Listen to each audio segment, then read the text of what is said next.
Баршаңызға сәлем, денсаулық арнасына қош келдіңіздер. Зәрдің өзгеруі қандай да бір аурудың белгісі болып табылады. Жедел түрде тексеріліп, қажетті ем шараларын алу керек. Зәр биологиялық сұйықтық, оның жағдайы саулығыңыздан хабар береді. Бәріңіз де білесіздер, қай ағзаңыз ауырып дәрігерге барсаңыз да алдымен несеп талдауын жасатады. Соның нәтижесіне қарай сізге ем жүргізеді. Демек, сіздің саулығыңыздың деңгейін несеп сараптамасы анықтап береді деген сөз. Жалпы, дені сау адамның зәрінің түсі ашық сары болуы керек, ал сұйықтықты көп ішетіндердің несеп түсі ашық түске боялады.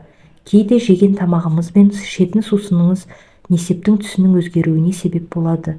Мәселен, қызылша зәрдің түсін ал қызыл түске ендірсе, ал сәбізді көп жегендердікі қызғылт сары түске боялады. Ішкен дәрілер де зәрдің түсінің өзгеруіне себеп болады. Десе де, зәр түсінің өзгергеніне жайбарақат қарауға болмайды. Оның түрлі түске өзгеруі мына дерттен дерек береді. Қою жасыл немесе қоңырқай түс билирубиннің көбейгенін білдіреді. Бұл кезде бауырды тексерту керек. Мүмкін гепатит, цирроз ауруларының басталғанын немесе өт қабына тас байланғанын байқатады. Бұлыңғыр қызғылт түс гломерулонефрит, яғни бүйректің қандағы қалдықтар мен сұйықтықты сүзуге жауапты бөлігінің зақымдануын айғақтайды. Лайланған сары немесе қызыл сары түс пилонефриттің басталғанын білдіреді, яғни бүйрек және бүйрек түбінің қабынуы. Қанық қызыл түс бүйректің шаншып ауруы кезінде пайда болады. Несептің түсі көп жағдайда бүйрек ауруына байланысты өзгеріп тұрады. Оның өзгеруіне нақты не себеп болғанын сараптама жасатып қана білуге болады. Несеп мөлшері қандай болу керек? Тәулігіне шыққан несеп мөлшері несеп шығару және жүрек қан тамыр жүйесінің саулығын білдіреді. Дені сау адамның несеп мөлшері тәулігіне 1,5-2 литрдей болу керек. Егер сұйықтықты көп ішсеңіз, немесе ақуызға бай тағамдарды көп жесеңіз, онда несеп мөлшері көбейеді. Ал сұйықтықты аз ішсеңіз немесе тұзды көп қабылдасаңыз, онда несеп мөлшері азаяды. Сонымен қатар зәрдің азаюына физикалық ауыртпалық, дене қызуының көтерілуі, іш өту, құсу, терлеу секілді жайсыздықтар да несептің азаюына ықпал етеді. Несептің иісі нені білдіреді? Егер кіші дәретке барған кезде қандай да бір иісті байқасаңыз, тексерілуге асығыңыз. Өйткені иіс те көп аурудың бірі болуы ықтимал. Егер де зәрден ацетонның иісі шықса, ағзаға көмірсу жетіспеген кезде зәрдің иісі өзгере бастайды. Қанға бірнеше кетон, яғни ацетон түседі де несеп арқылы сыртқа шығады. Нәтижесінде несептен ацетонның иісі шығады.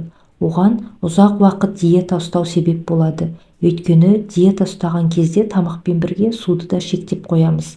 Ағза қажетті сұйықтықты алмағаннан соң майды, ақуызды, көмірсуды қорек етеді де, нәтижесінде ағза қажетті заттарға мұқтаж болады. Дене қызуының көтерілуі, тұрақты физикалық жұмыспен айналысу, ағзаның улануы, ұйқы безінің қабынуы, қант диабеті аурулары да себеп болады. Аммиактың иісі шықса, ағзаның сусыздануы, көп терлеу, іш өту, құсу, несеп жолдарының суықтауы несептің иісін қышқылдандырады.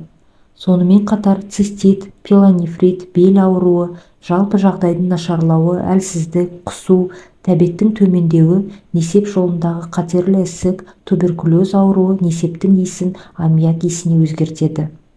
Егер алкогольді ішімдікті көп ішсеңіз, немесе ащы тағамдарды көп жесеңіз, онда зәрден күкіртсутектің иісі шығады. Ал егер бұзылған жұмыртқаның иісі шықса, онда мына аурудың басталғанын айғақтайды. Пилонефрит бүйректің жеткіліксіздігі. Бұл ауру жалпы жағдайды нашарлатып, тері мен көздің ағын сарғайтып, қызыл иекті қанатып көрініс береді. Несеп жолдарының қабынуы, ішек аурулары несептің иісін жағымсыз етеді. Дәрінің иісі шықса, бұл қорқынышты жағдай емес.